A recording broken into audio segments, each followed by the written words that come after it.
Yes.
Mm.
Wait.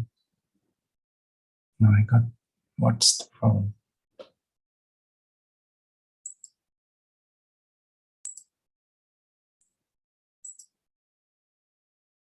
Nay.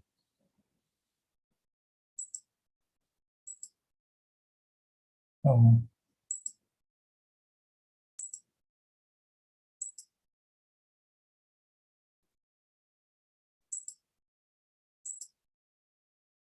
Oh. What's the problem? Just in there. We.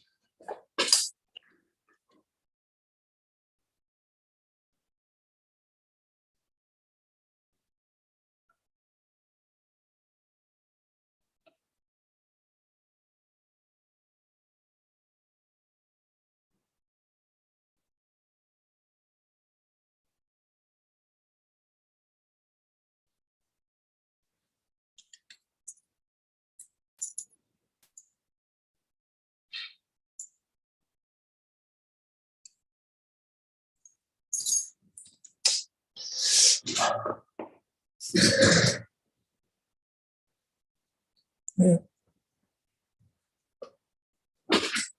Yes.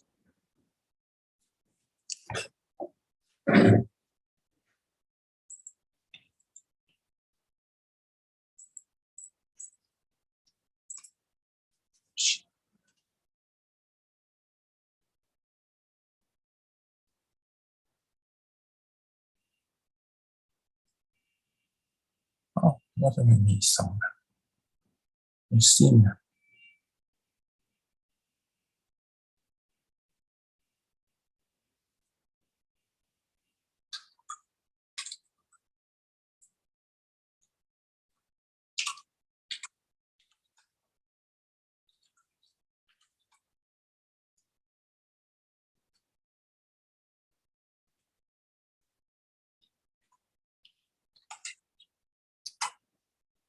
เอามาแล้ว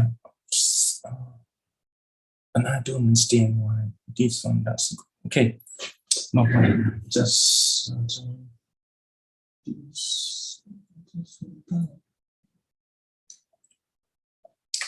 yeah. So soon.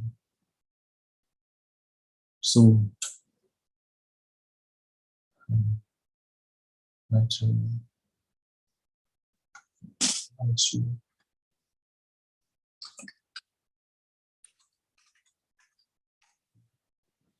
and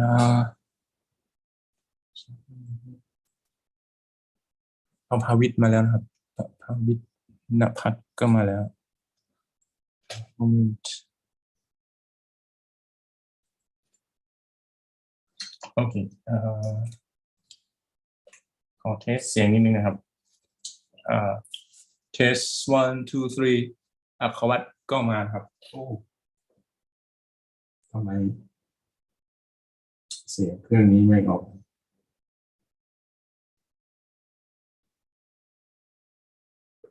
เทส 1 2 3 แล้วก็เครื่อง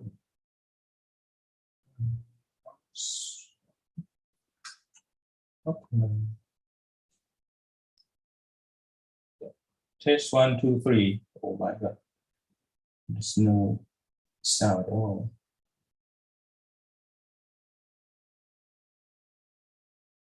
oh connect the wrong internet I think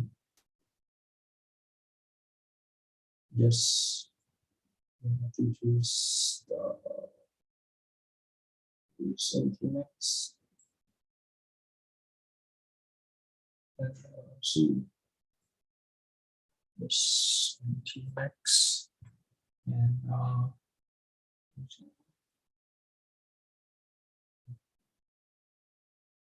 what is that? That's the Zoom.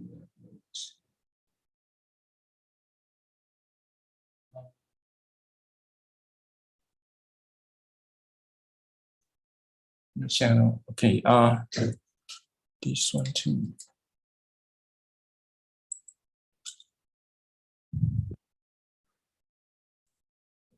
it's number 1 Anyway, we have to send the file to. We have to send the file to iPad. Okay, we send the file to iPad. Just use AirDrop and nuclear physics to iPad. Yes, iPad. Yes, that time. To yes, this one. Same. Okay, and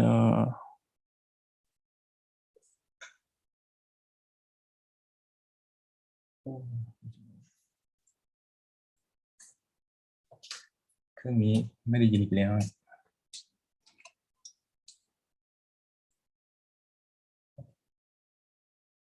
Host last about okay.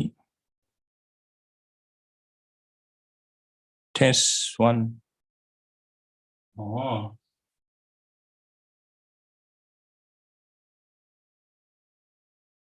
Okay. Test 1, 2, 3. Test 1, 2, 3 ครับโอเคเสียงมาแล้วwe go to Google and import the file.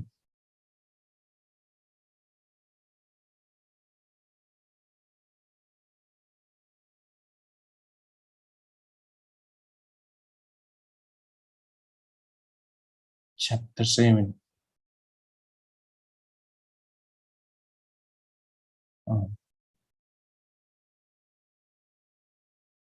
Oh, where is that?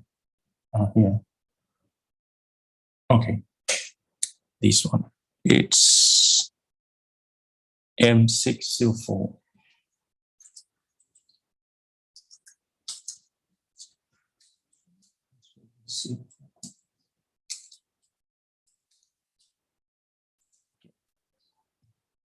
Okay, good morning, everybody. Welcome you to SCI33206. I'm not sure where did we live last time.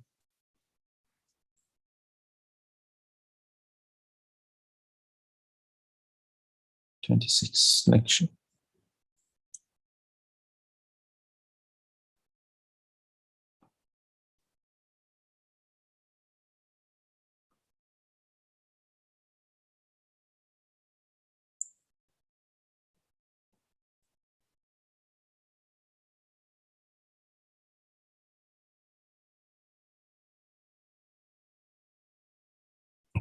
มีคนไหนจำได้ไหมครับเราถึงไหนกันเอ่ย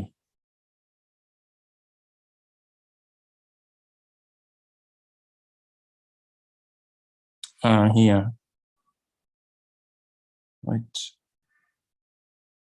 this is how we control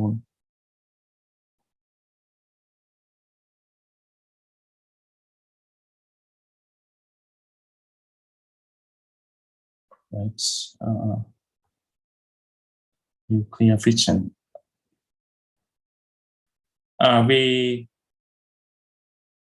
We will start the nuclear fusion, right? Okay. Nuclear fusion.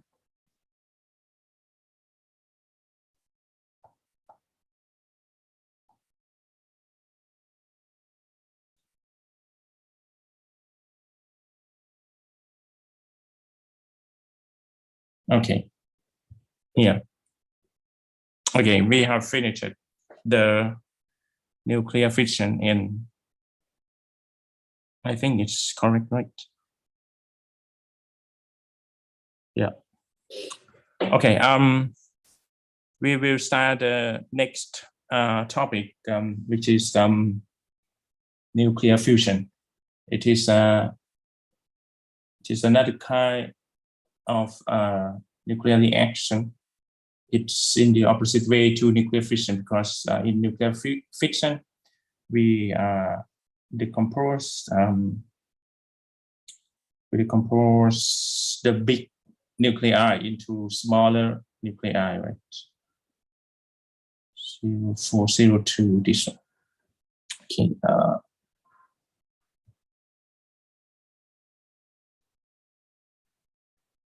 Somewhere. Okay.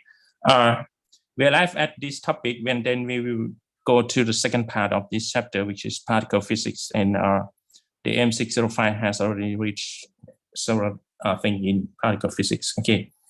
Nuclear fusion is in the opposite way to the nuclear fission, because they try to build up a bigger nuclei from the smaller nuclei, and the process for nuclear fusion is the following. When two or more light or small nuclei combine to form a heavier nucleus, the process is called nuclear fusion. Okay, it's a little bit, the name is a little bit different. เดี๋ยวดูครับใช้สิทธิ์จะเข้าไหมนะ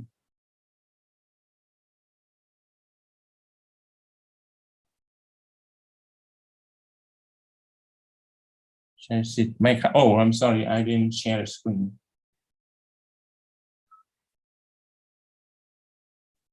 Right. Okay. Okay, nuclear fusion, right? Usually the mass of the final nucleus is less than the sum of the masses of the original nuclei, because we have beta nuclei with a greater binding energy, so that's great. The next thing is usually the mass of the final nucleus is we have better binding energy per nuclei per nucleon, so the new nuclei will be more stable, and because of the matter is less than the original one, so there will be remaining energy, remaining kinetic energy too. And there is a loss of mass accompanied by the release of energy. That's what I have mentioned in terms of kinetic energy. Three examples of energy liberating fusion reaction are in the following sequence. Through protons, when proton is denoted by 1,1p, okay, one nucleon and one proton, right? Or actually it is a nucleus of hydrogen combined to form a deuteron. Deuteron is a heavier version, heavier isotope of the hydrogen, the typical hydrogen. It has one more neutron. A positron, which is denoted by E01, it has no nucleon because it's the antiparticle to electron. It has number one because it has the same positive charge as the proton, okay, which is opposite to electron. Or it can be denoted by beta, okay, as you like. And next one is electron neutrino. Okay, electron neutrino denoted by nu E00. Okay, something like that. According to this equation, proton combine or collide another proton, we get deuteron and positron and electron neutrino. Okay, actually this one has the conservation of electron-lepton number. Yes, once we want to calculate or find the we want to find the energy remaining for all these three particles, we could start from the mass on the left-hand side, okay, subtracted by all the masses on the right-hand side at the output after the reaction, after the fusion process. Okay, on the left-hand side, we have two times the mass of the proton, right, or the nucleus of hydrogen 1,1. And on the right-hand side, we have mass of deuteron and mass of positron, which is equal to the mass of electron. We neglect the mass of electron neutrino, but actually it is not zero at all.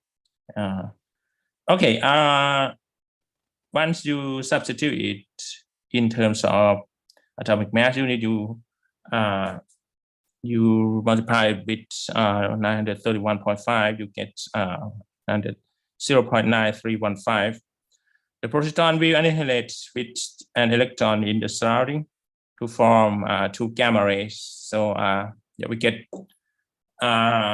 we repeat this equation again, but we have one more input, which is electron, and finally the proton will disappear because it got the proton and the electron will generate the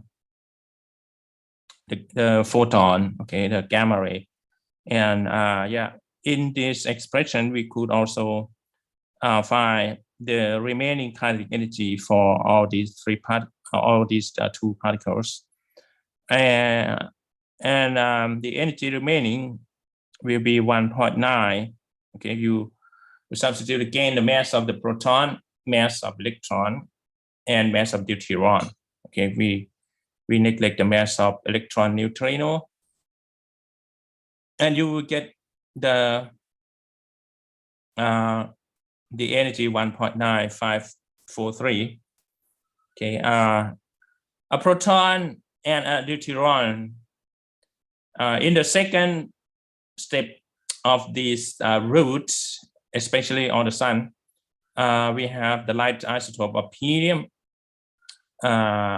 which is helium-32. Okay, we start from proton, deuteron. Okay, deuteron is the result from this one. Again, we combine with proton because on the sun there are a lot of hydrogen nuclei. So hydrogen will combine with deuteron, and it forms the light isotope of helium, which is helium-32, plus the photon or the gamma ray, right?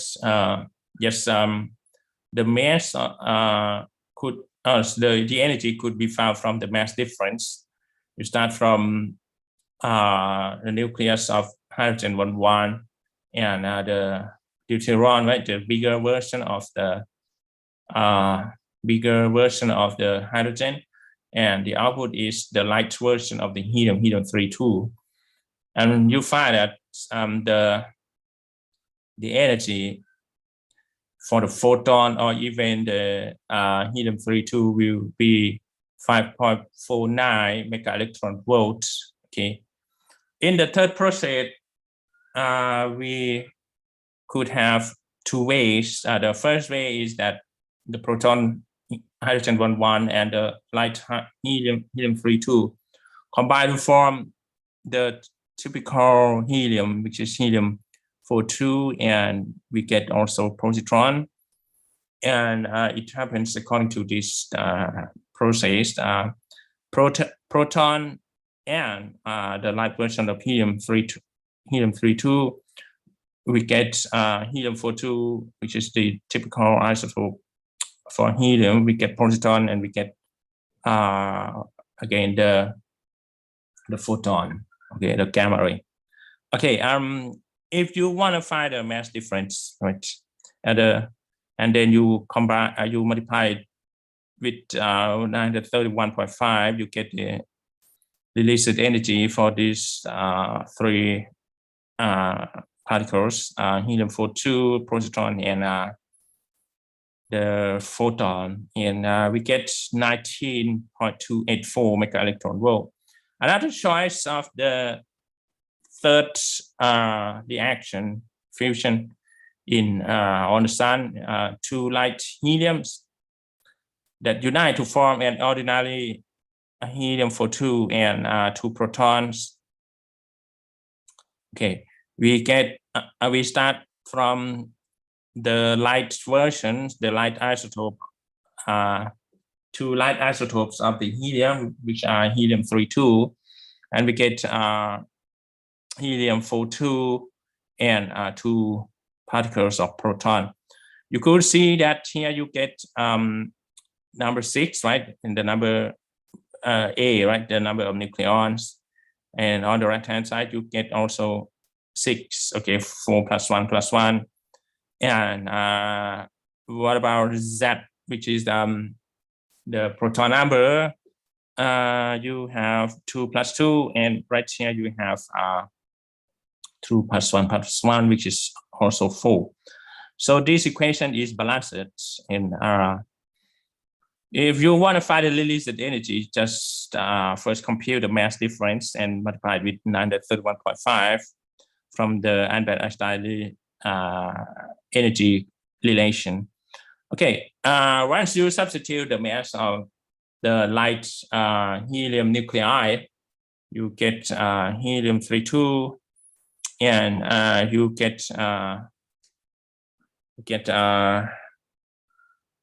12.95859, okay, which is the amount of energy. Okay, it's quite high, right? And the above 3 sequential process is known as proton-proton cycle, which is believed to be the state of energy liberation in the sun and other stars, which are rich in hydrogen. Okay, they are full of hydrogen nuclei. If you don't completely understand, just take a look at this figure. You have hydrogen nuclei, and they combine together. You get electron neutrino, right? And you get the proton, and now you have deuterium, right, which is the bigger version of hydrogen. The deuterium combines with the typical hydrogen. You get the photon and the gamma ray, and then you get the light version of helium, which is helium-32. On another side, the same process, okay, take place, and once we have helium-32 will combine together, and we will get some energy, and we get a proton. We get the hydrogen 1 and helium-42, and that's the 3 states, 1, 2, and 3. Okay, 3 states of 1, 2, 3. 3 states of the nuclear fusion that could take place on Earth. All right. I hope that this might not be too difficult for you. All right. If you go further, you could see that as seen from the reaction,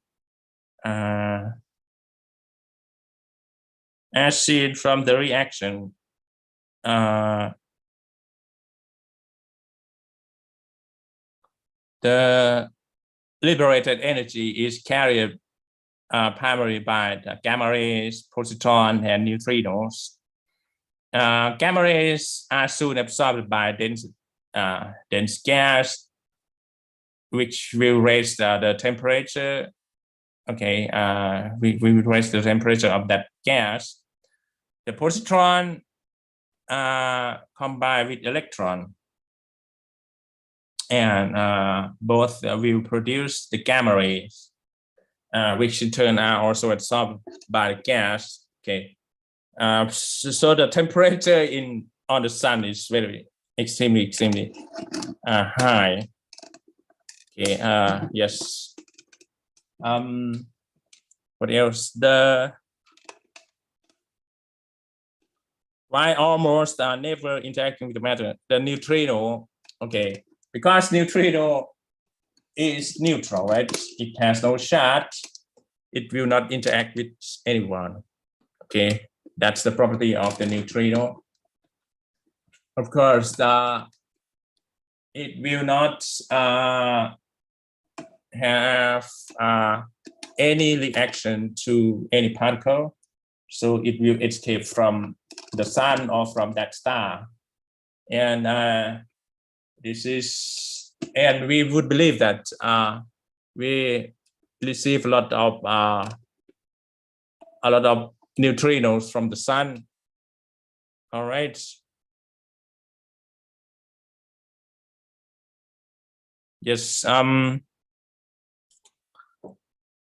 This energy liberating fusion on the sun are called thermonuclear fusion reactions. Okay, we move to the next thing, the net energy release, which can be calculated from the mass balance, turned out to be 26.7 mega electron volt. If the sun were to continue to radiate at the present rate, about 130,000 kilowatt hour, it would take about 75 billion years to exhaust its supply of proton. Okay, in order to consume our proton completely, it would take 75 billion years. So it's 75. รับผมเข้า YouTube โอเคผมก็รอใช้สิทธิ์อยู่นะครับโอเคไม่ค่อยได้เข้าแวะดูนะครับ All right, I hope that everyone there's no problem. Okay, the next thing for two nuclei to fuse. No. The fundamental challenge of nuclear fusion is that they requires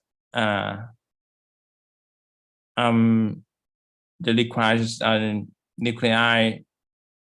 They require kinetic energy for the nuclei to overcome the repulsive Coulomb force between them at a close distance. For two nuclei to fuse, they must come together within the range of nuclear force, typically on the order of 2 femtometer. At the distance of 2 femtometer, the potential energy of two protons is on the order of 1.1 to negative 13 joule, or 0.7 mega electron volts. That's the energy we need to supply to the nuclei. Okay. Yes. Next one. The temperature T for a gas with the average translational kinetic energy. This is from the Boltzmann constant, right? From the typical gas calculation, in order to get that amount of energy in the SI scale, the temperature, this is the Boltzmann constant, 1.38, 10 to negative 23, and the unit for that. You need to have the energy T on the order of 5,000 million Kelvin, okay, so that you could supply the kinetic energy to the nuclei at this distance. The temperature must be on the order of millions of Kelvin, so the nuclei can have enough kinetic energy to overcome the electric repulsion, and it can achieve fusion. So the nuclear fusion could not take place on Earth. It's very difficult to take place. So right now we could not build up the the chamber or the experimental site for the nuclear fusion on Earth, because it requires extremely high energy, million Kelvin. Okay, fusion reaction that appear most promising for human is the deuterium-2 because we could find deuterium from the sea, and tritium. Tritium is even the heavier isotope of the hydrogen. Reaction sequence is the following. You start from deuterium-2 two particles of the deuterium-2. You get the light version of helium-32, and you get neutron. Okay, and once you quantify the liberated energy or the releasing energy, you could find the mass difference, and you multiply it with 931. ผมต้องปล่อยคุณเท่าไหร่นะ950ใช่ไหมครับ and you will get you substitute the mass of the deuteron 2 times because we start from 2 particles of deuteron.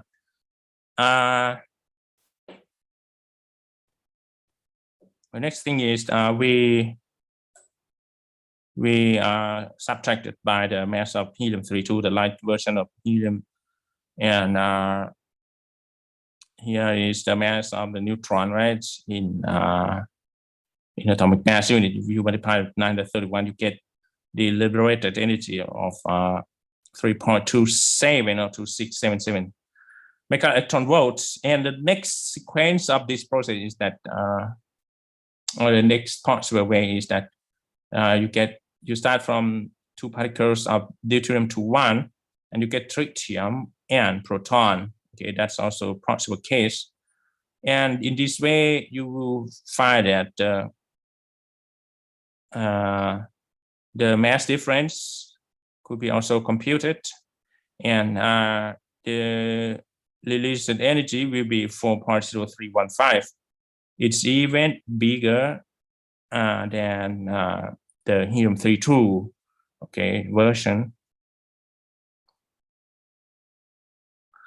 Let's talk about the released energy in the reaction of helium-32 with deuterium. If you start from helium-32 and deuterium-2 and if the result turns out to be helium-42 and nucleus of hydrogen 1 or the proton, what is the release energy then in this case? And of course, we use the typical way in order to find the released energy, and that way is the mass difference, right? The mass difference. So we start from 2 particles here. So we substitute the mass of helium-32, the light isotope of helium, and the heavier isotope of hydrogen, which is deuterium-2, mass of deuterium, and we subtracted by the mass of the output, which is helium-42, and the mass of the proton or mass of hydrogen-1. And it turns out that the released energy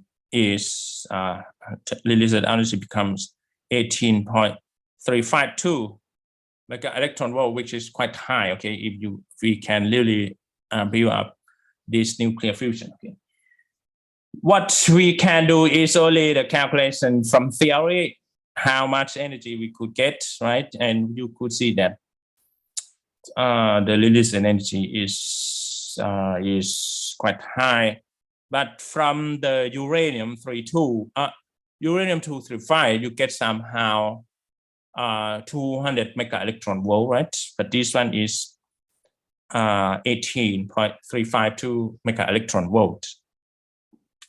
All particles in nature are subject to 4 fundamental. Now we finished the nuclear fusion, and we will move to particle physics as same as M605. All particles in nature are subject to 4 fundamental. Before we go to particle physics, we will talk about 4 fundamental forces, because the forces could be explained by the meditation or the exchange of some particles. Okay, so it has some relation to the particles in physics. Okay, so if we make a conclusion, you could see that every force in physics could be classified into these four types, which are strong force, electromagnetic force, weak force. This force may not so widespread or may not easily heard before, right? Weak force and gravitational force. Of course, you may have already seen gravitational force, which is the G, right? The G, which is the gravitational acceleration on Earth, and if you multiply it by mass of anything, you get the force, right? Okay. Let's move to the next thing. Here are four fundamental forces, and each force could be explained by particles. Okay, let's see the details of each force. Okay, let's start from the strong force. Strong force is the greatest force in all these four categories. Strong force is responsible for the tight binding of quarks, okay, to form the neutrons, okay, to form the protons. It's also responsible for nuclei, okay.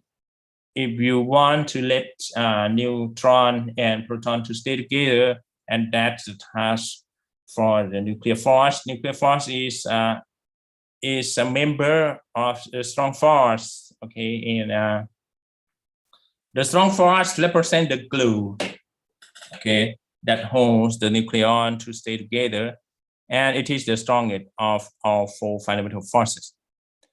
The strong force is a very short-range force. If we are far away than 1 femtometer or on the scale of femtometer, the strong force will not exist. Okay, it exists only in the scale of femtometer, 10⁻⁻⁵ meter. Let's talk about the electromagnetic wave that we have seen in the last semester. That has E field and M field, which is magnetic field. Magnetic force is about 1/100 times. Okay, it's less stronger. It's 100 weaker than the strong force. Okay, and it is responsible for the binding of atoms and molecules. Okay. If you want to join two atoms together, okay, they're gonna have the covalent bond and so on. They have to share electron, okay, and yeah, that's the bigger scale than the strong force inside the nuclei. The electromagnetic force is the long-range force. Okay, if you transmit the electromagnetic wave for several kilometers, you still get the signal, right? For example, the signal in your mobile phone, the signal for your television is transmitted from the station, which is quite far away from us. So the electromagnetic force is a long-range force that decreases in strength as the inverse square. So if we are far and far away from the source, we will get weaker energy or the signal of the electromagnetic source, right? And the weak force, right, is the third one, is a short-range force. It's a short-range nuclear force that it exhibits in the instability of certain nuclei. The weak force is involved in the mechanism of beta decay. Its strength is 1 million weaker than the strong force. Let's talk about the fourth force, which is the gravitational force. The gravitational force is a long-range force. You could get the gravitational force from the sun, but it's not strong. Okay, the strength of the gravitational force is about 10 to negative 43 times that of the strong force. Is very, very weak. Yeah. Although this familiar interaction is the force that holds the planets, star, and galaxy. Okay, the planet, the star, the galaxy stay together by due to the gravitational force.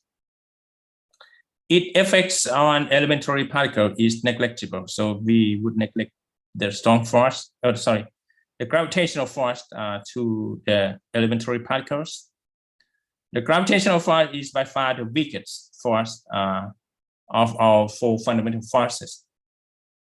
And modern physics often describe the force between particles in terms of interaction, in terms of action of few particles, or it's easily known as quanta, which is the plural form of quantum. Forces between two particles are conveyed by the exchange of few quanta. This process is similar to the covalent bond between two atoms created by an exchange or sharing atoms. Okay, so when you exchange a particle, so you have the force to each other. That's the meaning of this sentence. And in chemistry, in the bigger scale data, they have the covalent bond, right? And that in that bond, the atom just share the electron, right? So we arrive at the summarization, or summary of four fundamental forces. There are four forces, right? Gravitational force, electromagnetic force, weak force, and strong force, right? Relative force, right? If we say strong force is the greatest amount, so we would say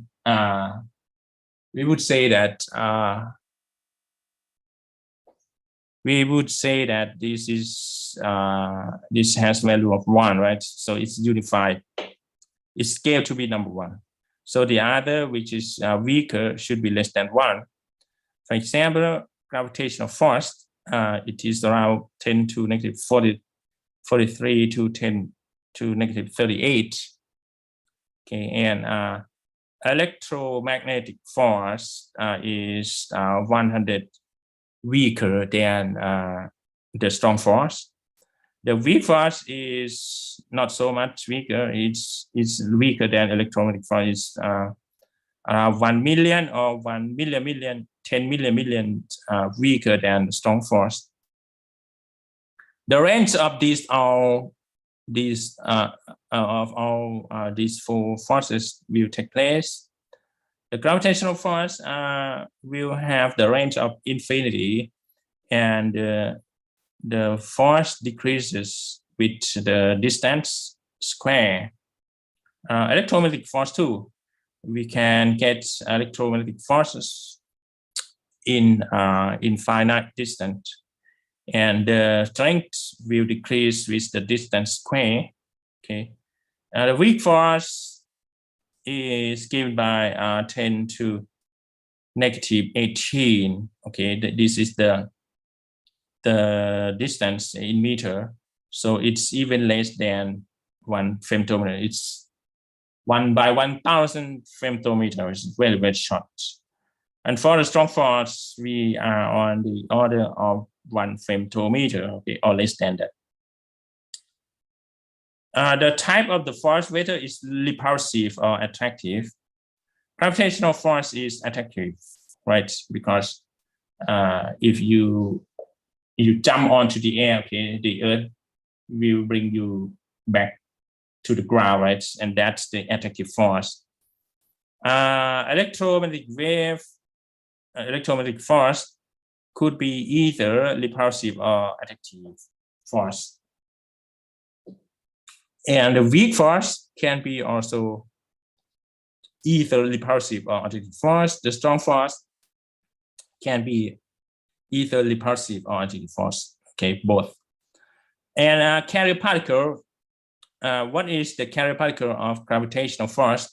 It is expected to be graviton. Okay, graviton is not yet discovered. Okay, electromagnetic force, what is the particle that carries this force?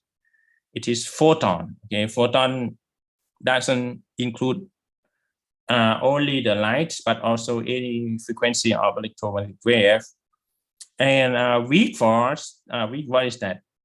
What is the carrier particle? The carrier particle of weak force is the carrier particles of the weak force are W plus boson, W minus boson, or Z0 boson.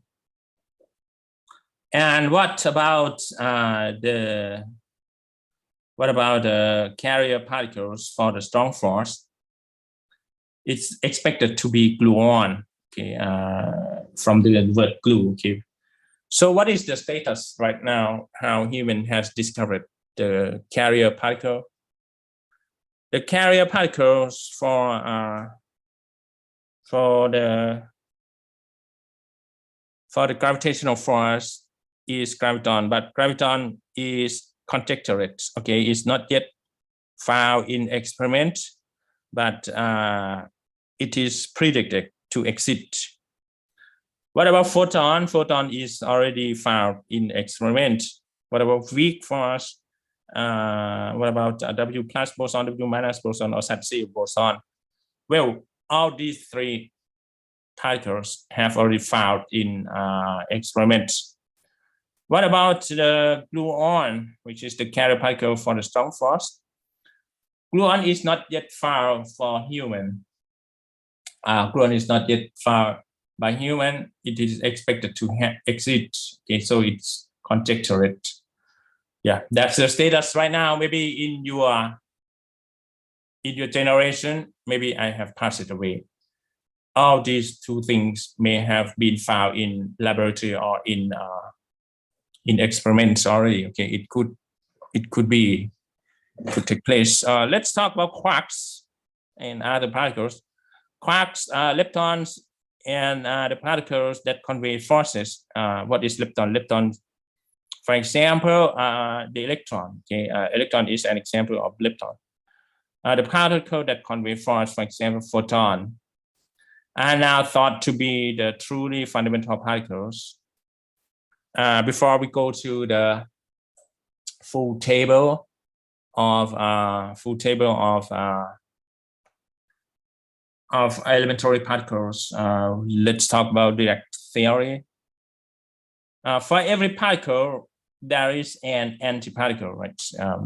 Yeah, as you know, electron has its antiparticle, which is positron, right? And the antiparticle would have the same mass as that particle, but in the opposite charge. Not only the opposite charge, but also opposite number of something. An antiparticle is usually designated by a bar over the symbol. For the particle, for example, except for the positron.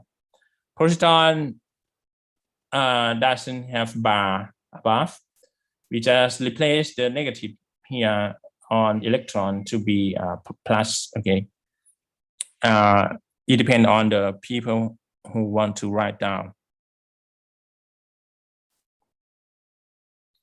Among the exceptions are the photon and neutron pion, denoted by pi 0, which are their own antiparticles. They don't have antiparticles. They are already their own antiparticles. Okay, photon and neutron pion. You see pion later. When a particle meets its antiparticle, both particles will be annihilated.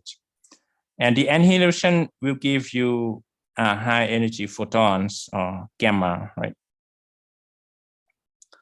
It is useful to classify particles in terms of their interaction. We will distinguish also between boson and fermion, right? Boson always have 0 or integer spin, while fermions have half integer spin, right? 1/2 or 3/2. That's the fermions. Fermions obey the exclusion principle, and boson do not.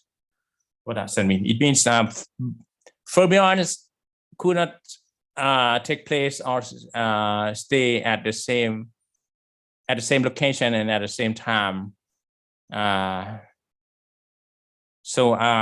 But if you talk about that in terms of quantum theory, the fermion cannot have the same quantum number, same quantum state at the same time. So they cannot stay at any location together at the same time. That's the Pauli exclusion principle. But boson could stay together, but boson will follow the property or property theory by Boson. Okay, we arrive at the standard model of elementary particle. Here we have fermion on the left, right? Fermion is right here, and boson is right here on the right. Okay. So what happened? And as you see, here is the typical particles, right? On these 3 columns. And these 3 columns, you get antiparticles, right? For example, the up quark, let me introduce again. Here is fermion, and here are bosons, right? The fermion could be classified into 2 categories. The first one is quarks, and the second one is leptons.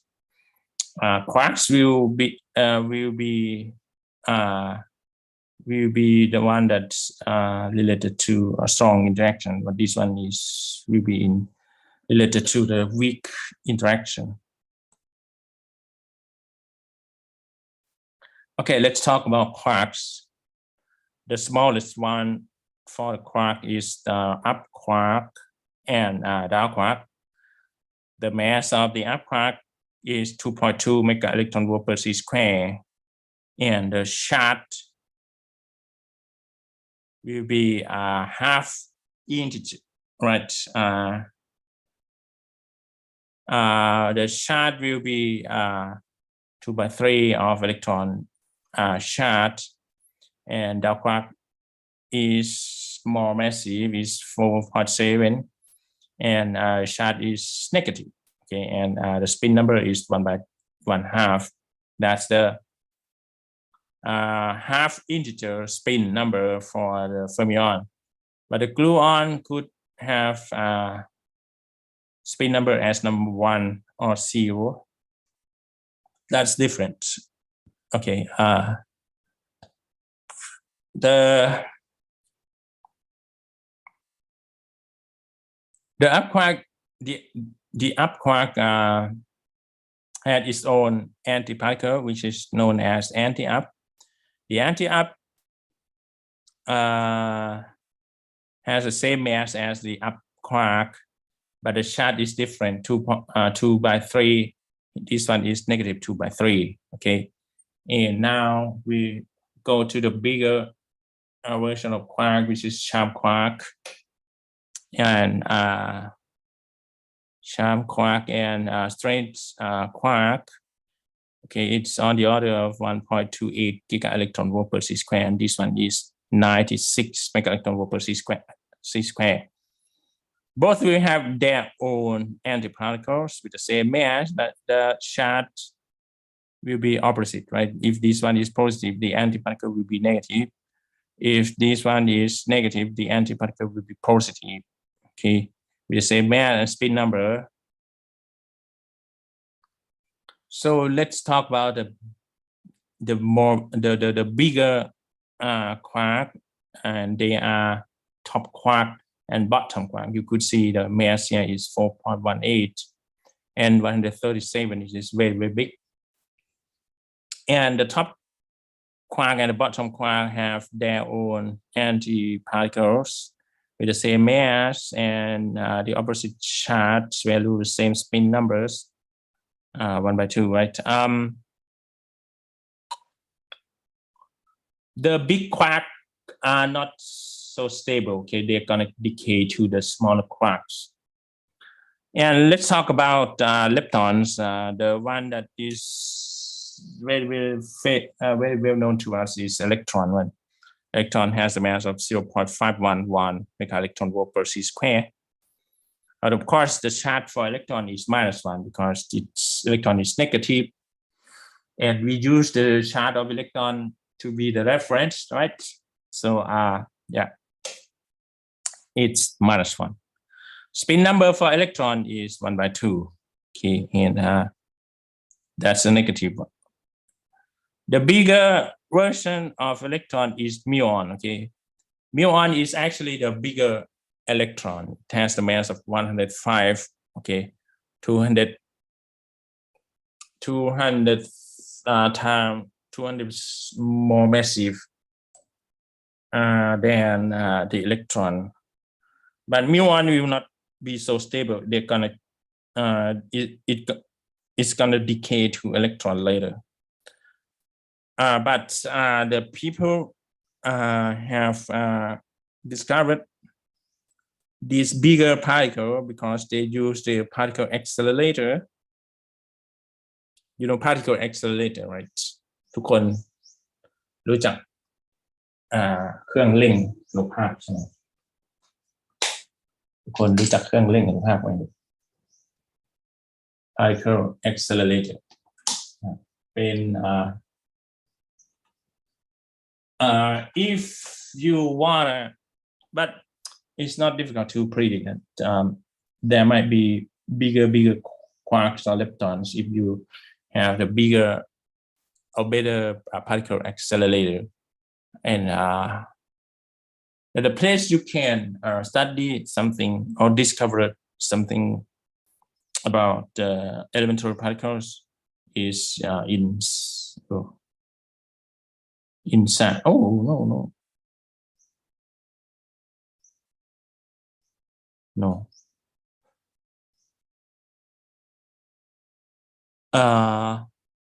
It's in SAN. Okay, I may not see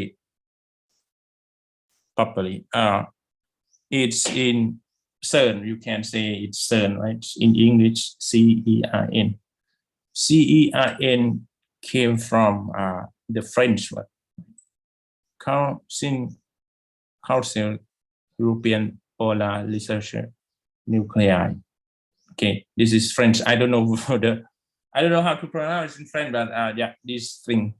Okay, I would not pronounce it correctly. I have never studied French. Okay, and if you want to discover new or bigger particle, you should go to SAN or to CERN. Okay, as if you translate it in English, it's going to be European Council for Nuclear Research. Okay, and there the people are studying something about elementary particles like quark, leptons, and so on. If you want to see the image of SAN is somehow like this. Okay, you just do the PhD. If you fall in love with particle physics, you just do the PhD and try to be very, very good. Okay, and apply for a job in CERN or in SAN. They will let you work there, and you might be the person, or you might be the physicist who discovered the new particle. Okay, and they might use your name, your surname, as the name of that particle. Okay, where is SAN or CERN? อันนี้ นอกเรื่องแต่ว่าเล่าให้ฟังครับว่ามันเป็นยังไงครับ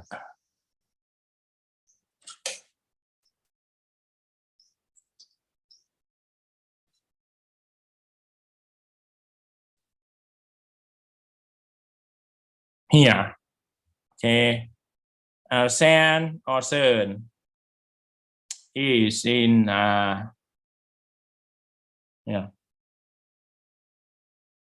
sand or CERN is in Switzerland, but it's very close to the border between here is France, here is Switzerland, and here is the line of the border between those two countries. And sand or CERN located in this area, okay, very close to the border, which is this figure. Oh, this one, okay, this one located here, and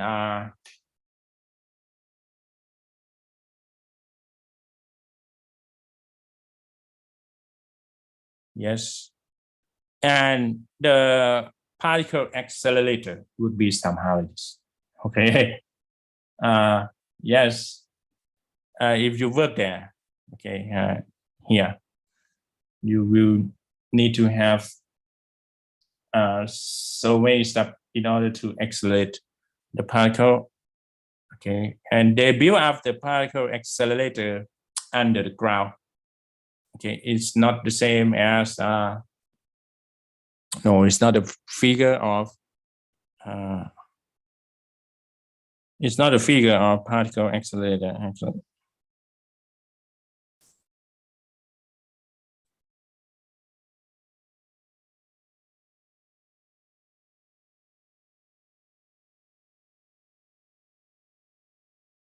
Here, okay, they have their own factory, and yeah, here is the tunnel or the pipe, okay. The particle will be accelerated through this tunnel, okay, and you could see that the particle accelerator tunnel is built up underground. It's like the train which lies under the ground, okay, but it's not the route for a train. It is the route for particle accelerator. What is the reason why they build up the particle accelerator under the ground? Because if you build up on the ground, it might be difficult to control, and someone may disturb them, right?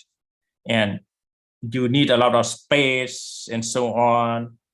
And yeah, if you build up under the ground, you don't have to worry that your tunnel will disturb anybody, okay, and that's the reason.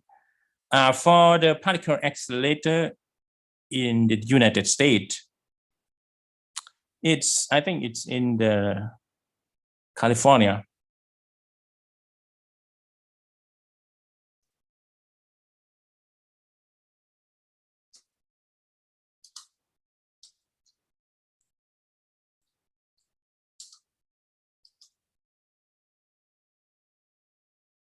Okay, particle accelerator in the United States.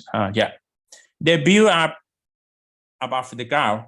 Okay, for example, you could see here. Yeah, it's like they build up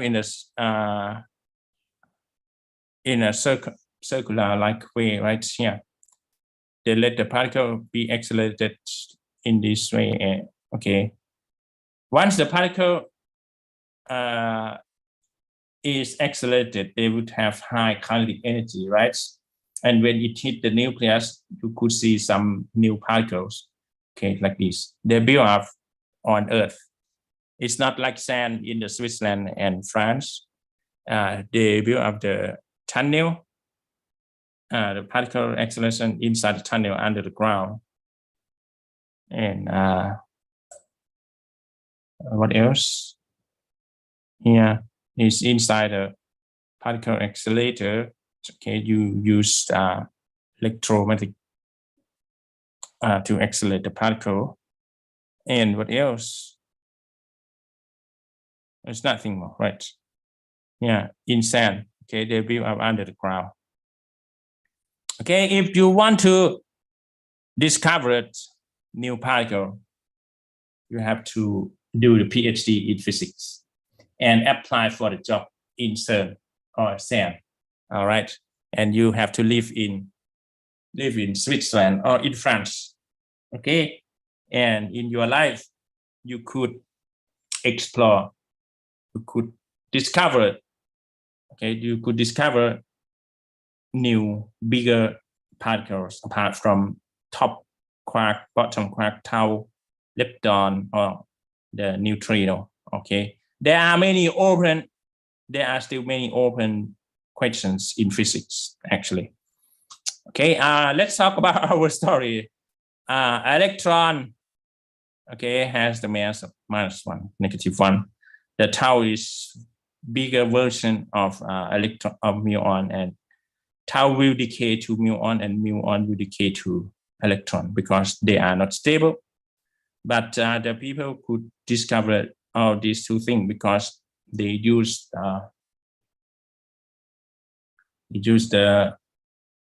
the particle accelerator like this. Okay, you accelerate some particles to hit something.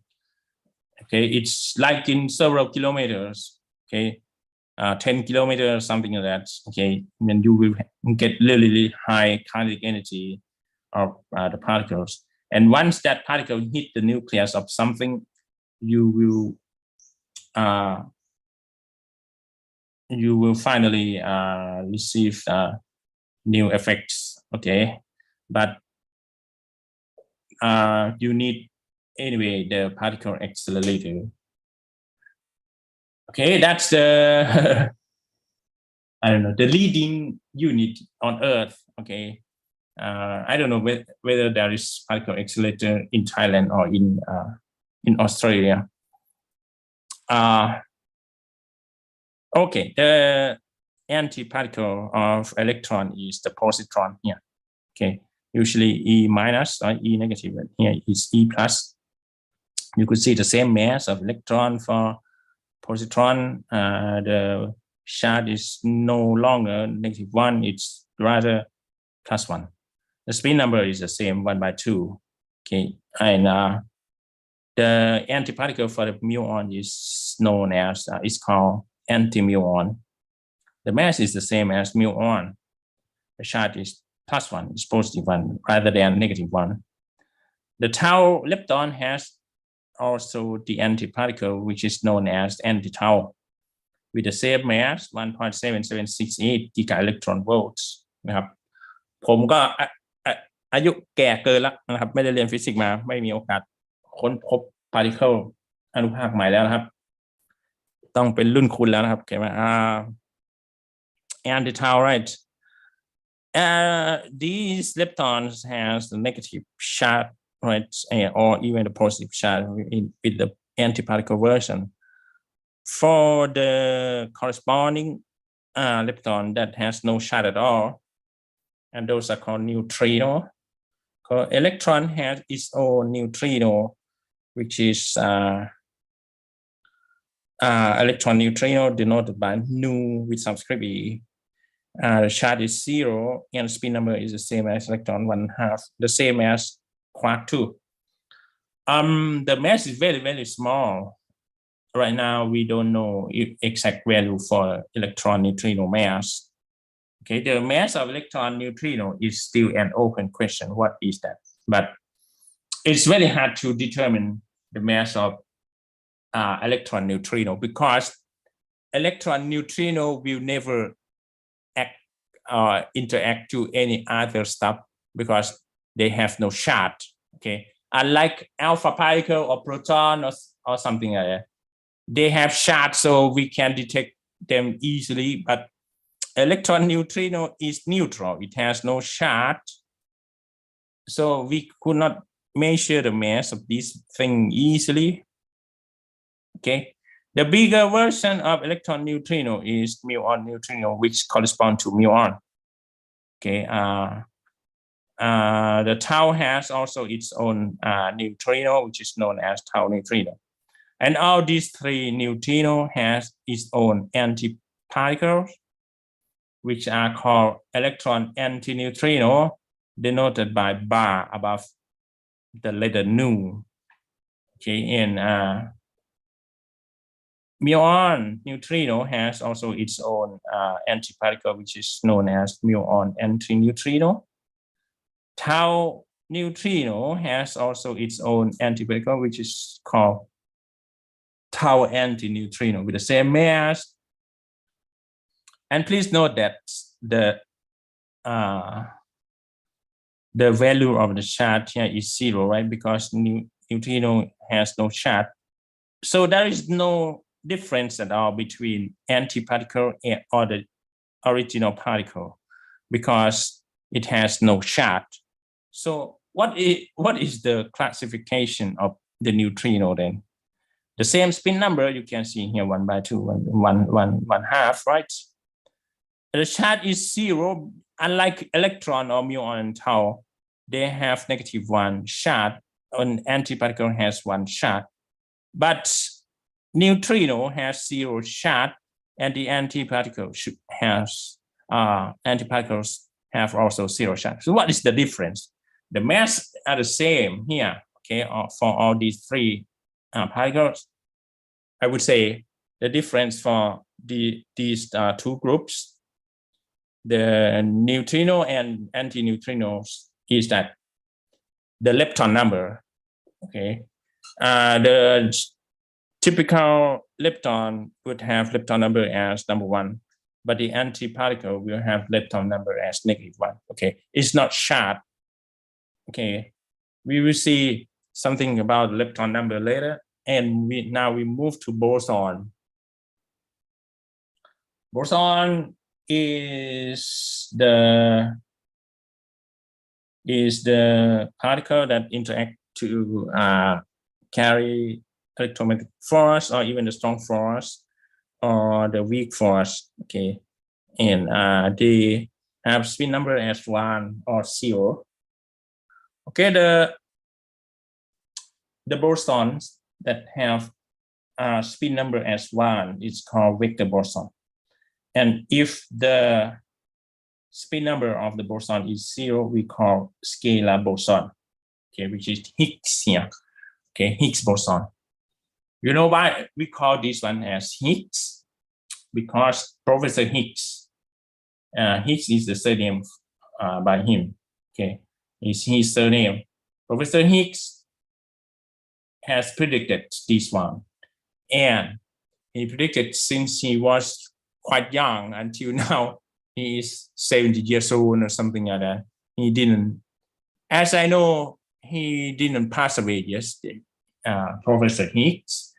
And you know, Higgs boson has been confirmed I think in 5 years ago or 10 years ago.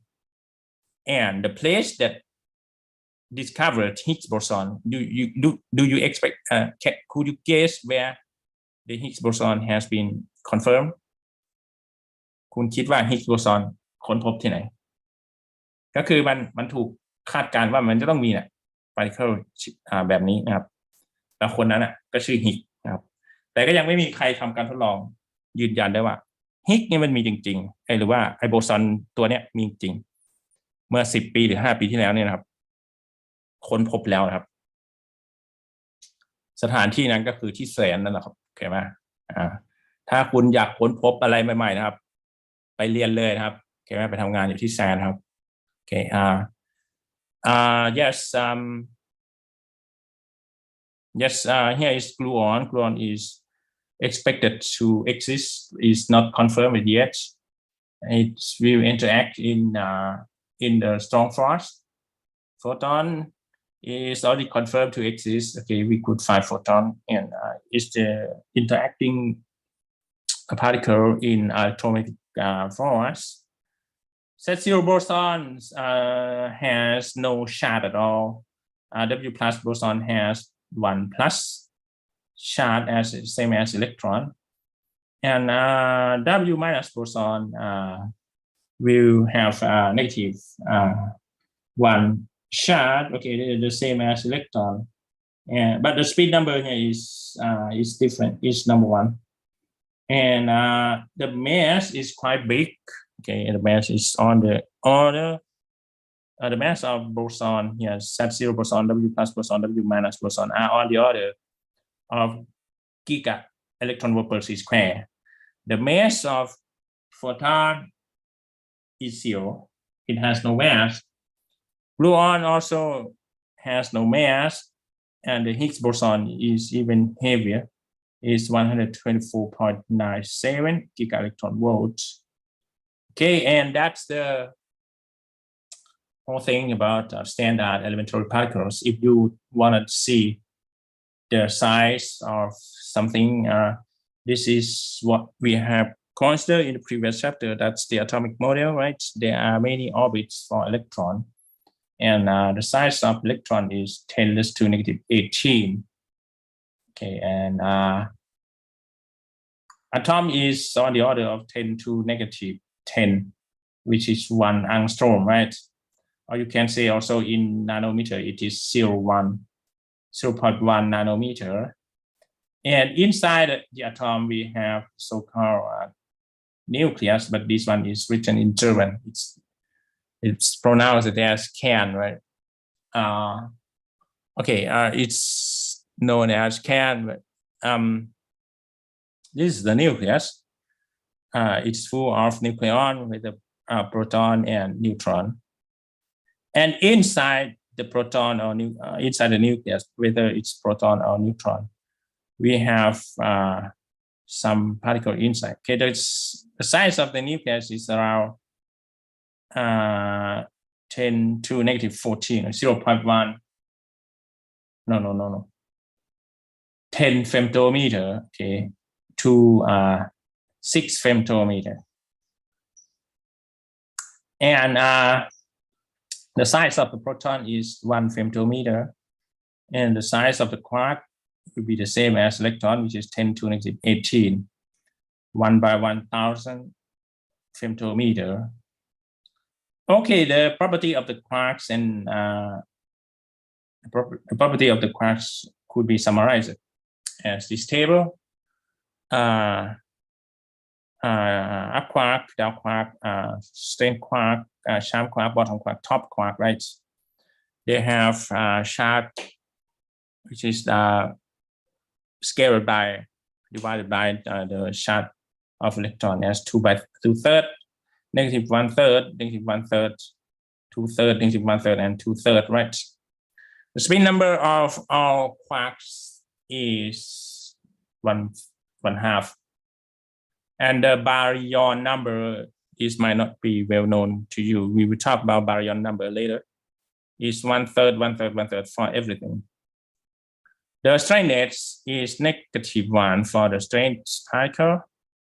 The charm nets for charm quark is +1. For the less are 0.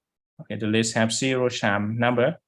The less has 0 strainness. Regarding the bottomness, only the bottom quark has +1 value. The rest have 0 bottomness. Regarding the topness, only the top quark has +1. The rest has 0 topness. Okay, and we arrive at this time and you could take a break, right? So see you on next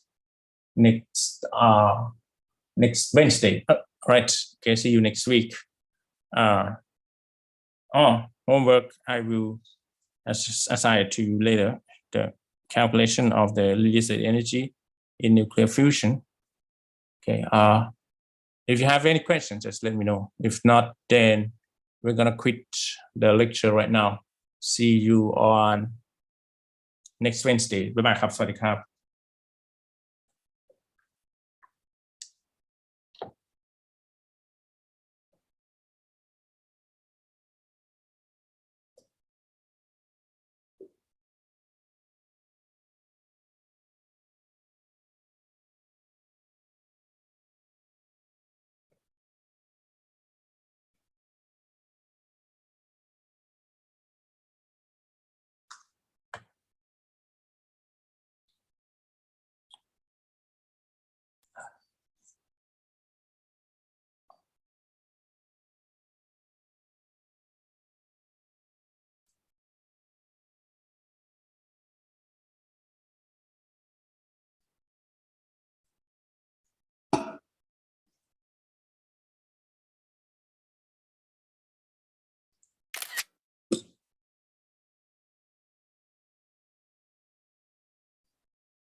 Ừ.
ไม่ขึ้น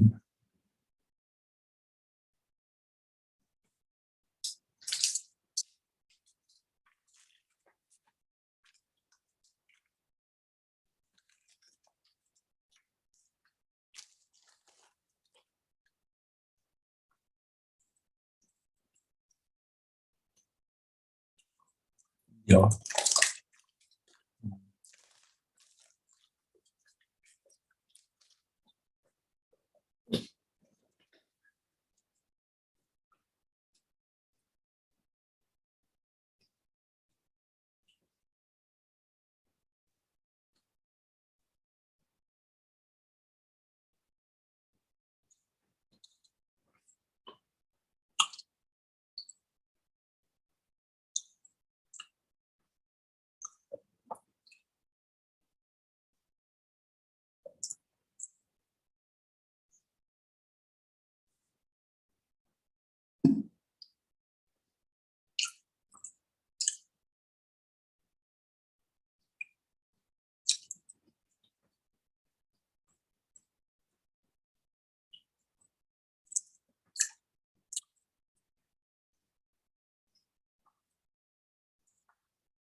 this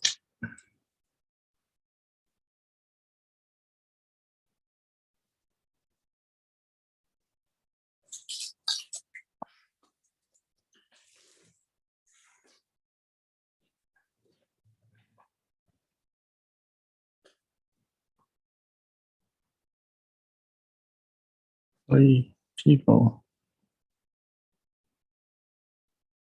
for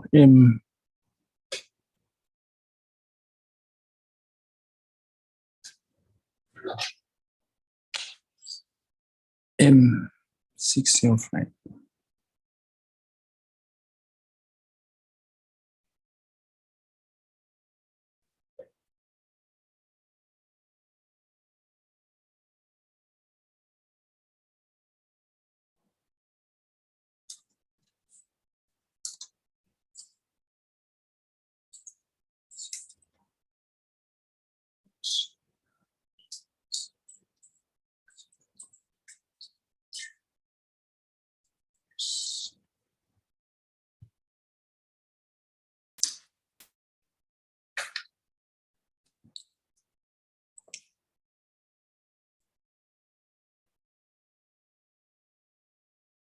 โอเคก่อนมาแล้วนะครับ1 คนนะครับผมไม่เข้าใจว่าทำไม สตรีมแลบไม่ออกนะครับ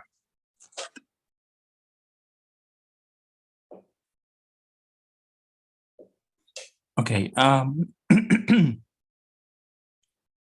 ก็สำหรับห้อง605นะครับสำหรับห้อง605 เราจะเรียนกันเฉพาะ เราจะเรียนกันเฉพาะคาบ3นี้เท่านั้นนะครับส่วนคาบที่4อาจารย์ณัฐพงศ์นะครับเขาขอเข้าแทนนะครับ เขาขอเข้าแทนชดเชยคืนของเขานะครับโอเคไหม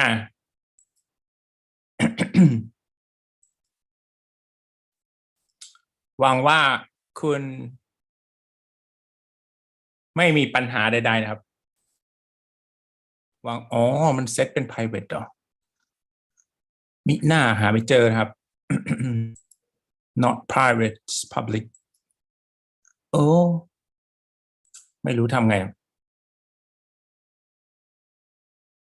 rest entertainment โอเคนะครับขอแจ้งอีกรอบนะครับ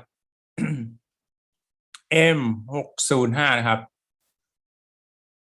ห้อง605เราจะเรียนการเฉพาะคาบ3นี้เท่านั้นนะครับ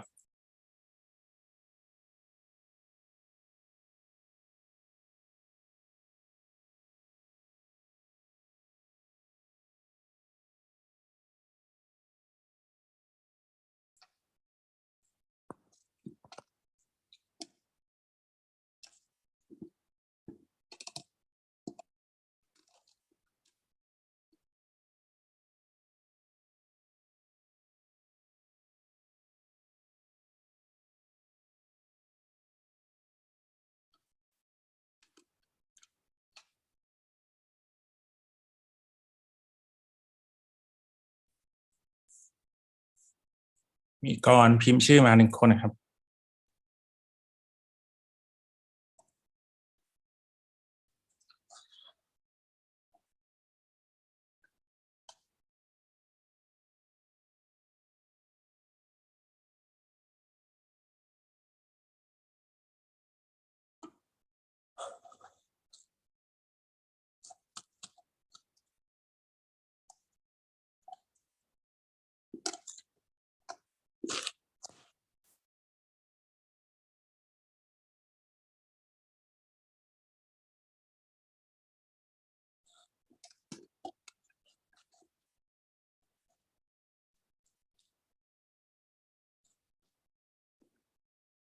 โอเค shown as private micro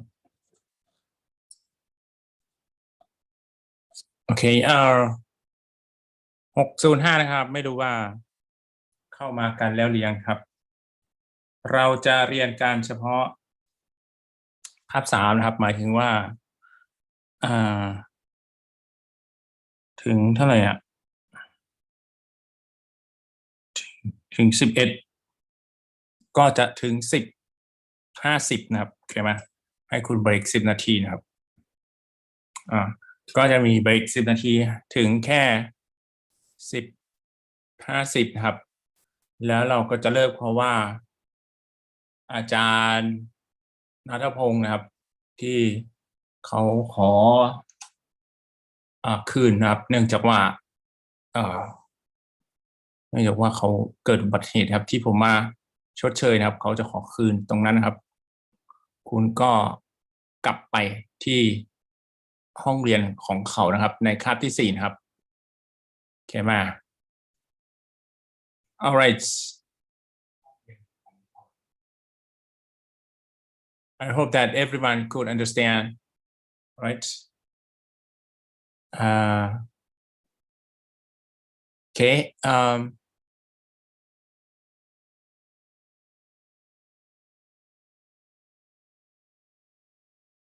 เข้ามากันแล้วหรือยังครับ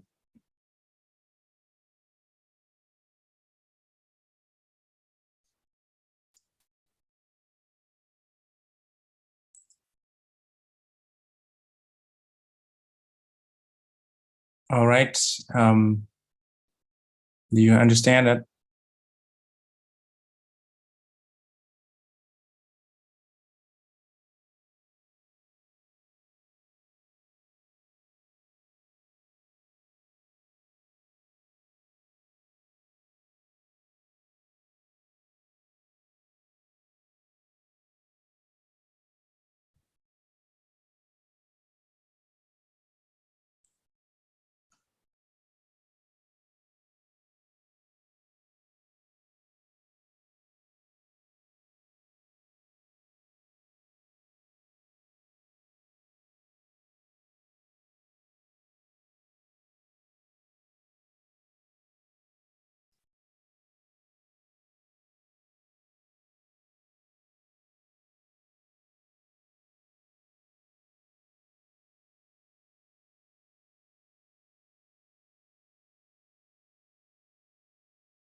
โอเคมีคนที่อยู่ที่ OBS บ้างแล้วนะครับผมขอบอกห้อง605นะครับว่า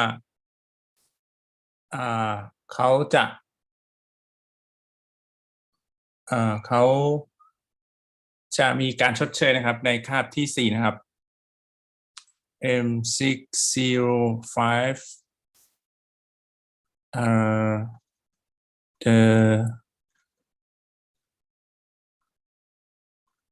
your mathematics teacher is going to take the 4 hours. Okay, please go to his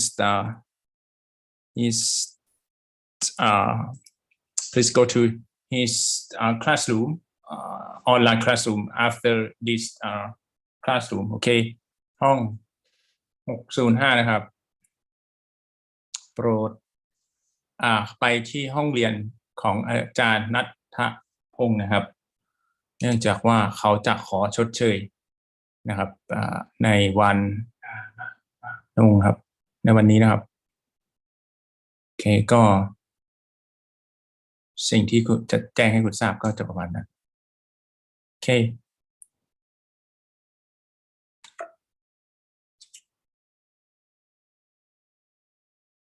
alright โอเคนะครับปฏิหารนะครับบอกเพื่อนด้วยนะครับว่าหมดคาบนี้นะครับหมายถึง10-50เนี่ยนะครับก็ให้คุณไปเรียนวิชาคณิตศาสตร์เพราะว่าอาจารย์ณัฐพงศ์สอนคณิตศาสตร์ที่ผมเคยไปใช้เวลาเขานะครับเขาขอคืนนะครับโอเคnow it's time for us to M605.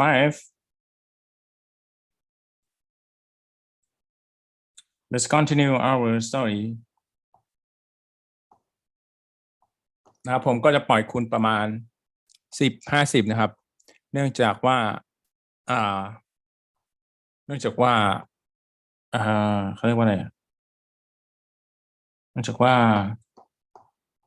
ปล่อยให้คุณเบรก10 นาทีเพื่อว่าจะได้เผื่อเวลาเข้าเรียนวิชาใหม่นะครับ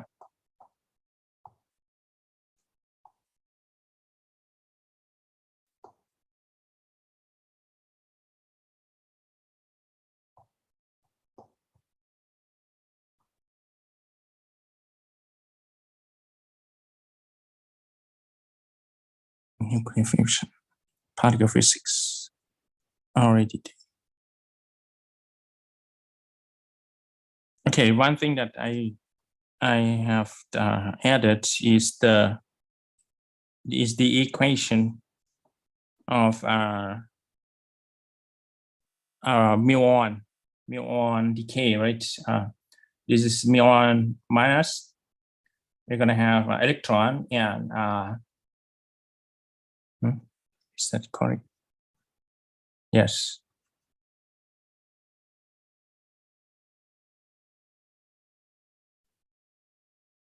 Muon minus will decay into electron, and the neutrino for the muon and the antineutrino for the electron.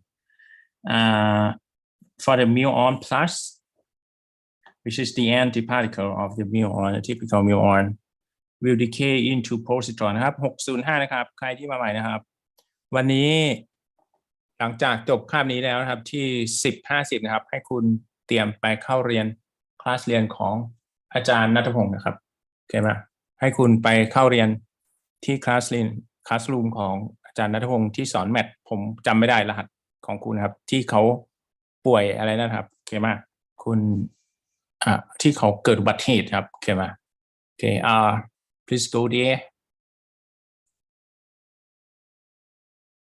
Okay, let's talk about our story.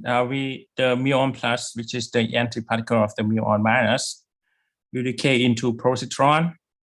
Okay, we start from the positive, and we will have the antineutrino for the muon, and here is the electron neutrino. Okay, now we move to the law of conservation. You have seen the lepton number, right?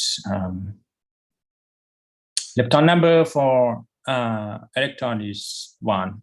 Lepton number for positron will be -1.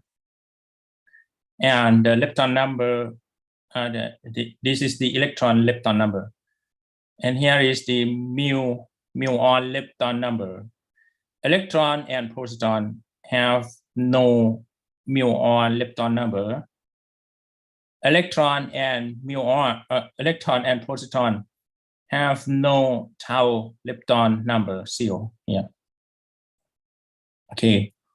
There are 3 conservation laws in which is related to lepton numbers, because we have 3 lepton numbers, right? Electron lepton number, muon lepton number, tau lepton number, right? The electron neutrino, this one, has electron lepton number as +1. The electron antineutrino, nu by with subscript E, will have the electron lepton number as -1. Okay, and both will have muon lepton number as 0. Both will have tau lepton number 0. Okay, what about muon? Muon with negative charge here, with negative charge, would have muon negative and muon positive, which is the anti-muon, would have 0 electron lepton number. And for the muon lepton number, it's different. Both are different. The muon will have muon lepton number as +1. The anti-muon or muon plus will have muon lepton number as -1. And the tau lepton number, both will have 0 tau lepton number. Okay. And regarding the neutrino, muon neutrino, which is denoted by nu with subscript mu, or even nu bar with subscript mu, would have 0 electron lepton number, and for muon lepton number, both are different. The typical muon lepton number would have muon lepton number as +1.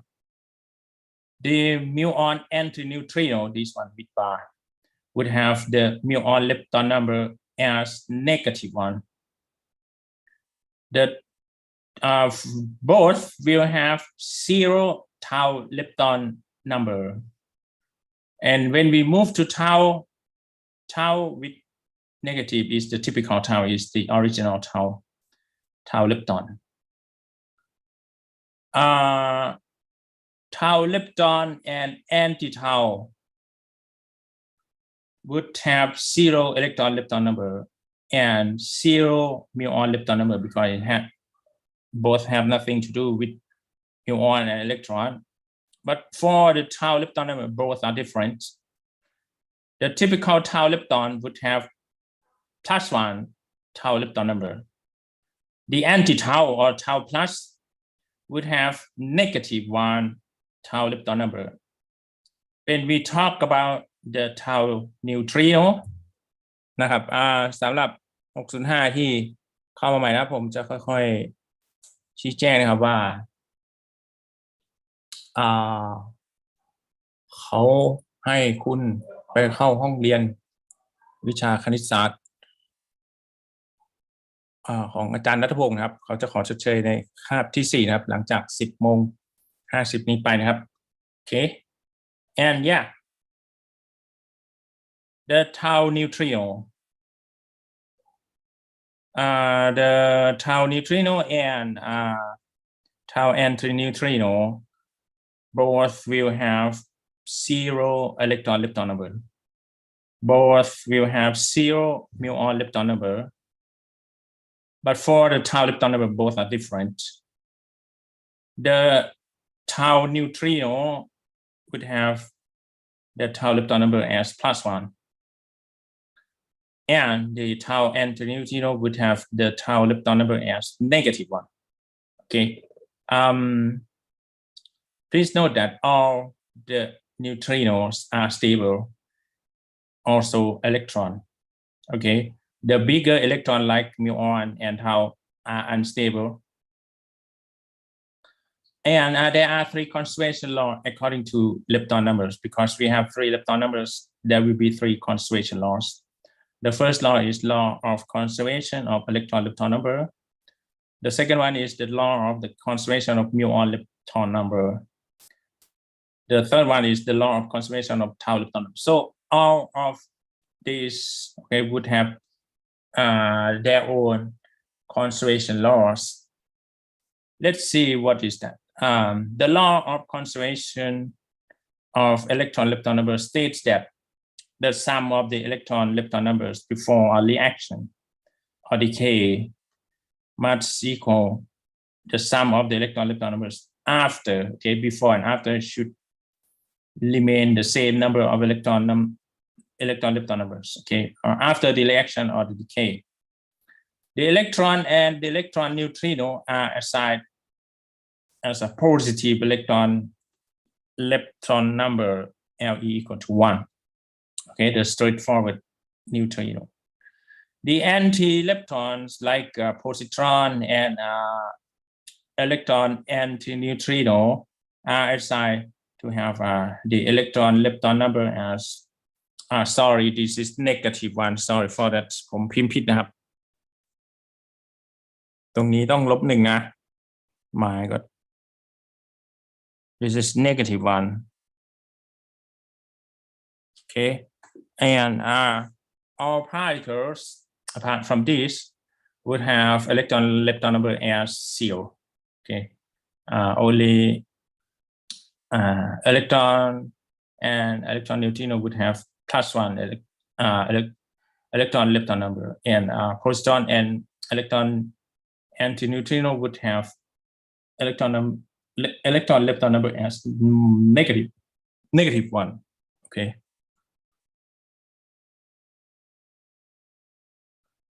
And for example, if you consider the neutron decay, right? Before that, we have seen neutron that decay to be let's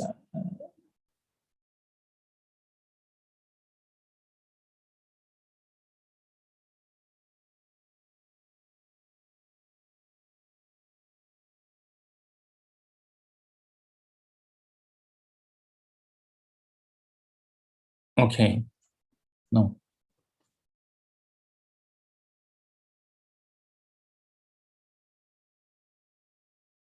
Let's say we consider beta decay.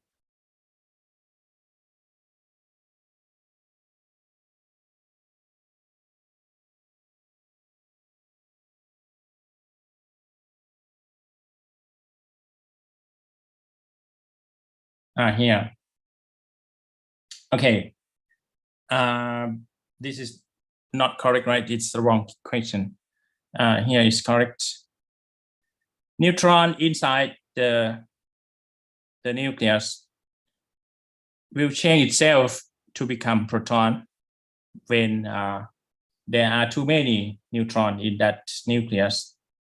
And what we get will be electron, okay, moving from the nucleus. And we also have the electron antineutrino, this one. And here is the process of neutron decay.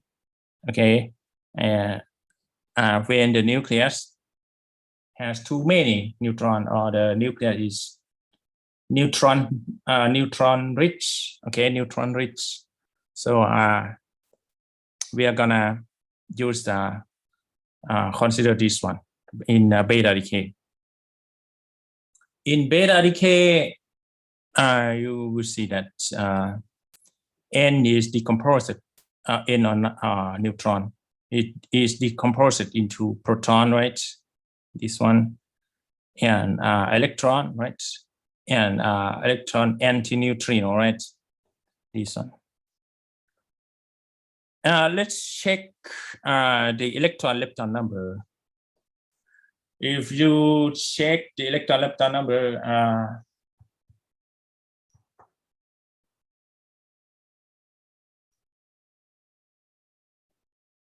I don't know which page.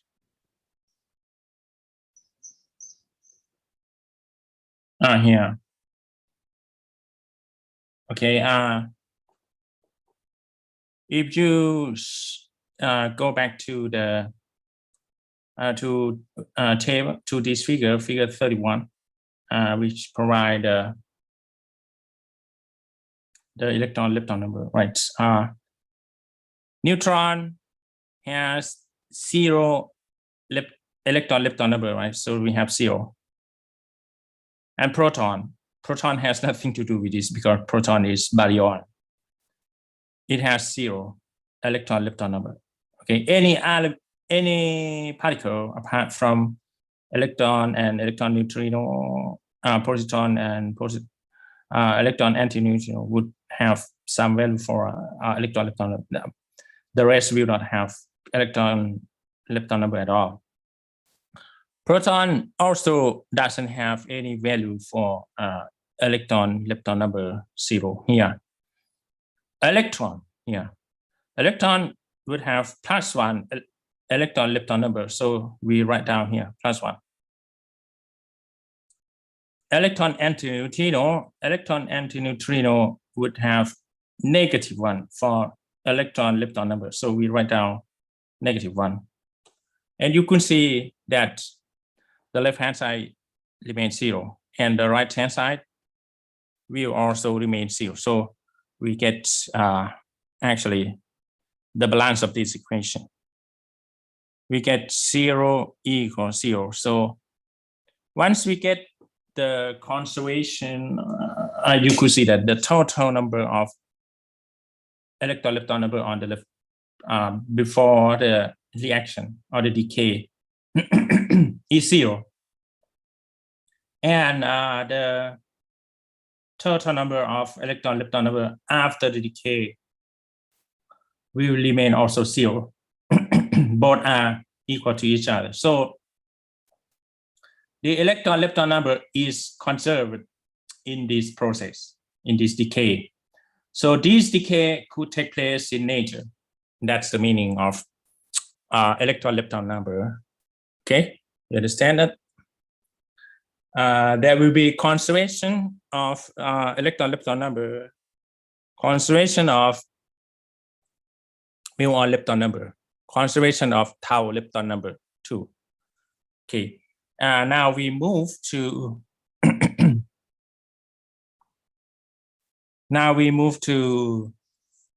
to this one.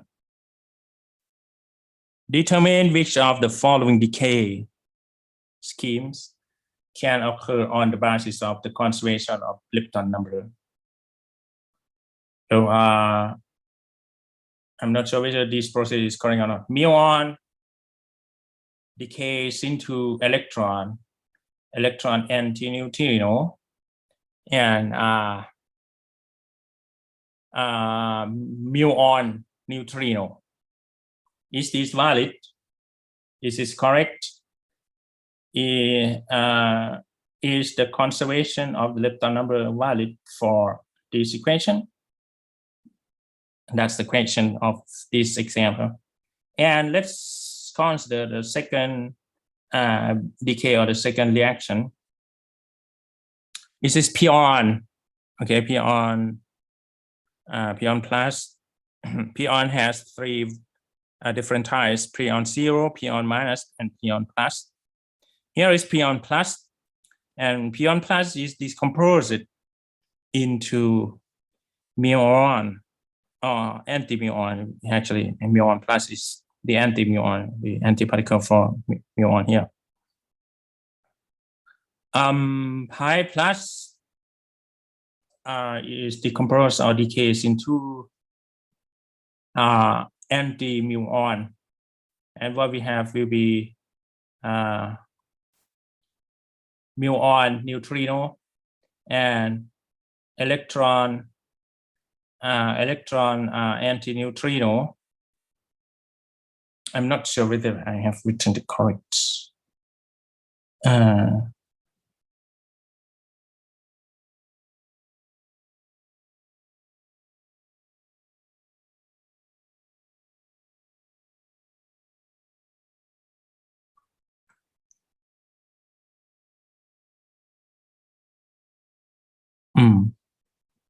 Yeah, already correct. Okay. Yeah, this one is already correct. I'm afraid that there would be typo, wrong typing in this one, but it's not. Okay, the decays in 114, okay, in both equations have something to do with electron and muon, right?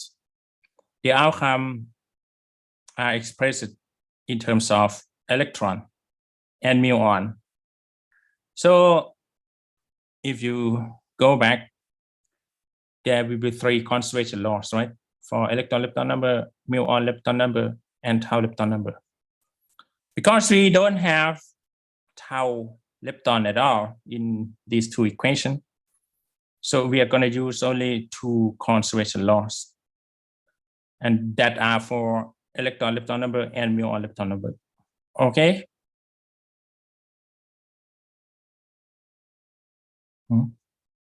Okay. Yes, let's consider the both electron-lepton number and muon-lepton number need to be conserved. In the first one, 114A, this one.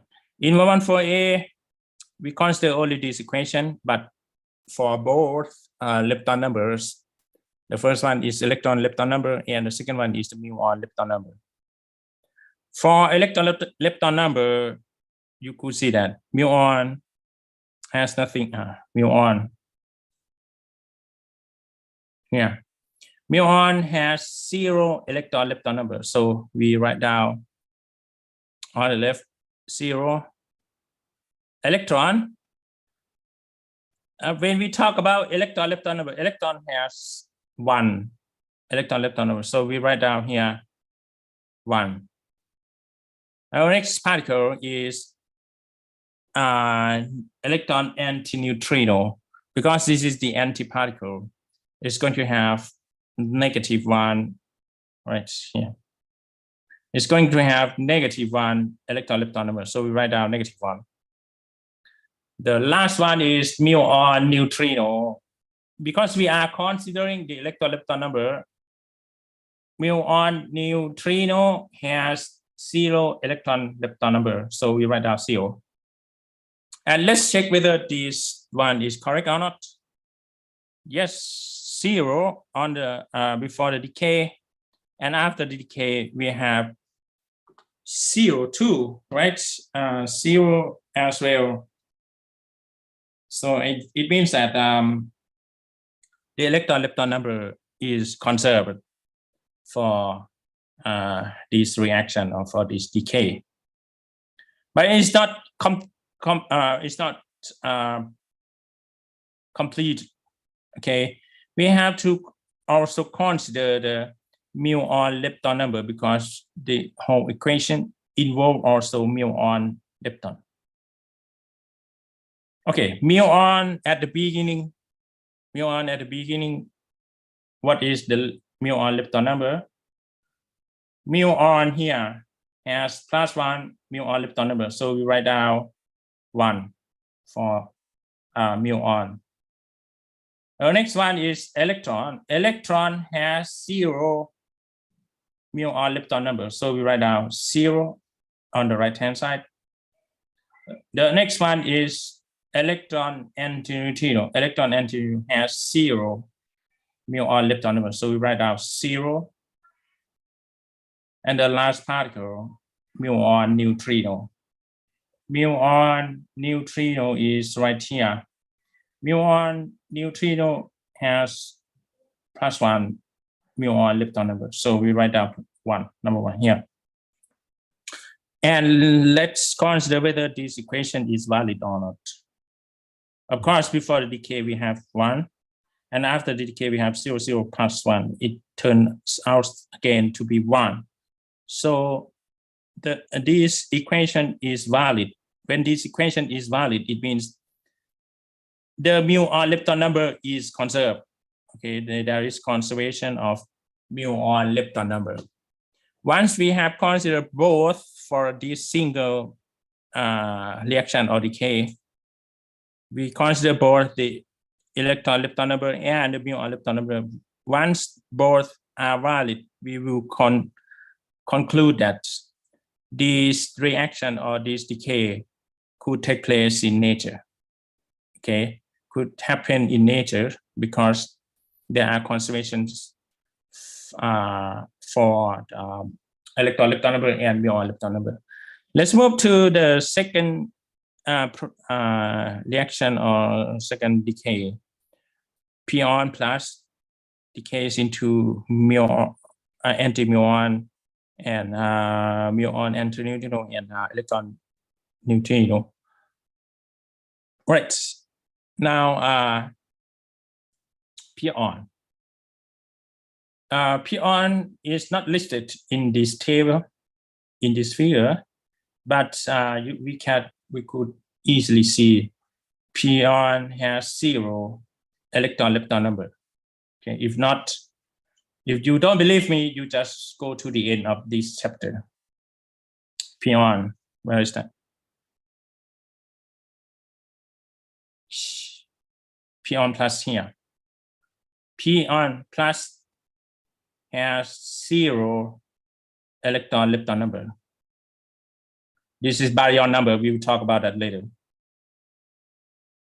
Pion plus has 0 electron lepton number. Pion plus has 0 muon lepton number too.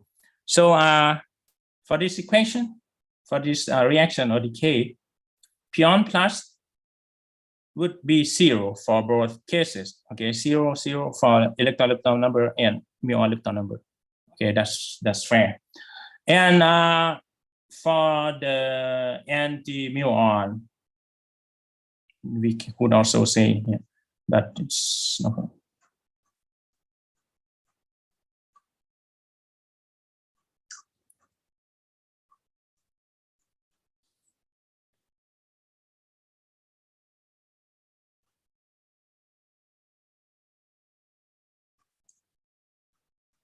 Let's take a look at this table. The electron, the muon, anti-muon, this one, the antiparticle, would have 0 electron lepton number, so we write down 0. Muon neutrino, where is that? Here, would have 0 electron lepton number, so we write down here 0. And the last one, electron neutrino, this one has +1 electron lepton number, so we write down 1. Oh, no, 1 here. Okay, 1. And let's see whether this equation is valid or not. You could see that there is 0 on the left, and on the right hand side we have 0, 0 plus 1, which becomes 1, right? 0 will not be equal to 1, so 0 is unequal to 1. So there is no conservation of electron lepton number to this reaction or this decay.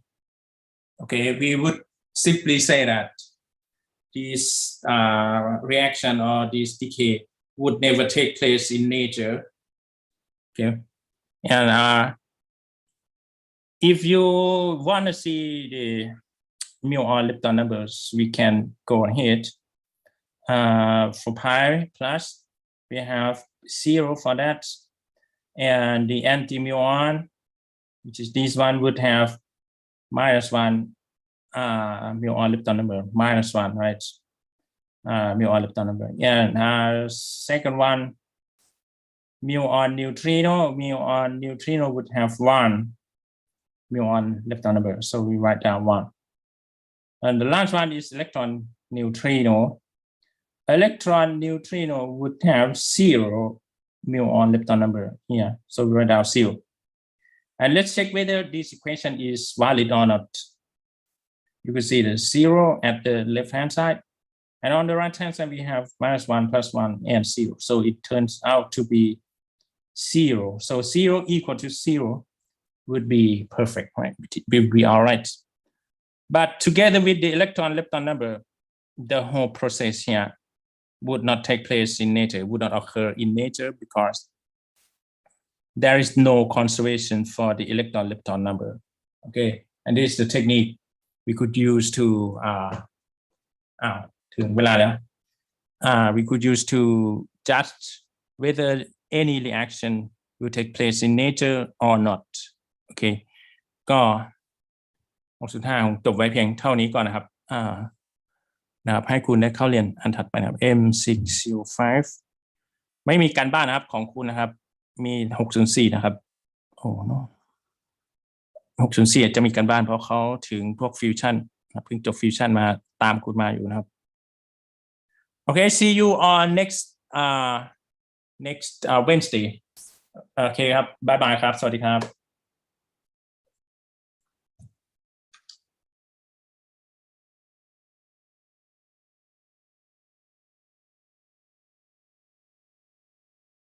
ลืมบอกนะครับ605นะครับให้เข้าเรียนวิชาห้องเรียนชดเชยนะครับของอาจารย์ณัฐพงศ์นะครับวิชาคณิตศาสตร์นะครับเขาขอชดเชยวันนี้นะครับมีใครจะเข้ามาที่ซูมไหมเอ่ยไม่มีนะ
อันนี้ด้วยเพราะว่าปีละทัด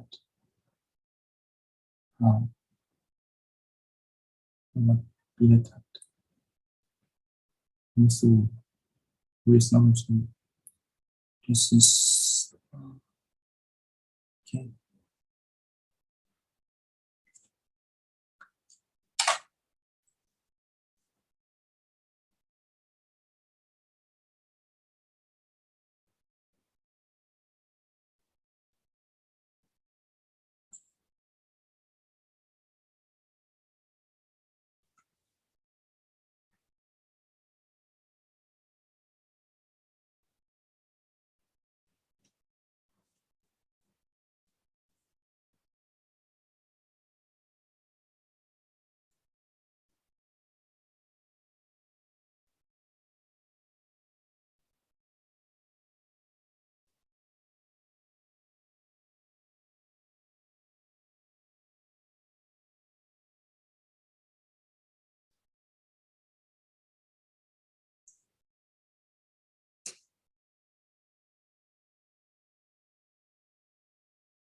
อ้าวแล้ววิพจน์มาครับ